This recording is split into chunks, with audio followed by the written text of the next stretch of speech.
Music by Mantu Manish. बोला के खरिहानी करेलो मन मानी यार डरे दे थर थर है।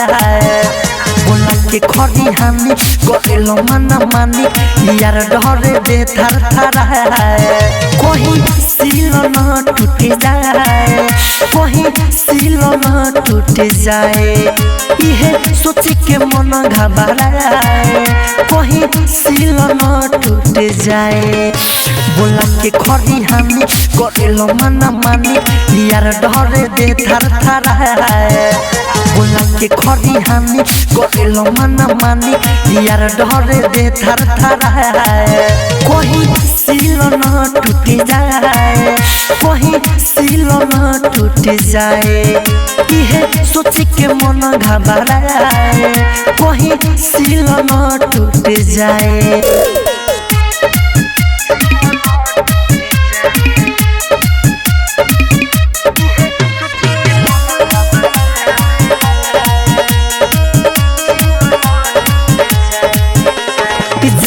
नोट बारो हमारा के घरे रोहिया हमार काहे घेरो तारा करे लो मस्ती काहे जबरदस्ती जुबना पहात हमारा फेरो तारा बोरियारी को के पाजा में धो के मजा मारो तारा तू काहे। कोई सील न टूट जाए, कोई सील न टूट जाए, यह सोच के मन घबराए, कोई सील न टूट जाए। बोला के खरिहानी करेलो मन मानी यार डरे दे थर थर है। अरे वाह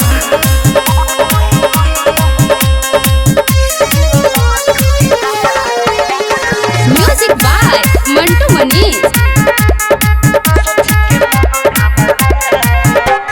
मारे लो झटका निकाली के सटका दहिया हमर झंझनाए लगे लेता रो मजा होला हमारा साजा कोमर हमर दुखाए लगे।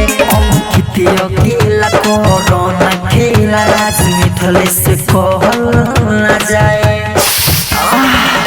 कोई सील न टूट जाए, कोई सील न टूट जाए, यह सोच के मन घबराए, कोई सील न टूट जाए। बोला के खरिहानी करेलो मन मानी यार डरे दे थर थर है।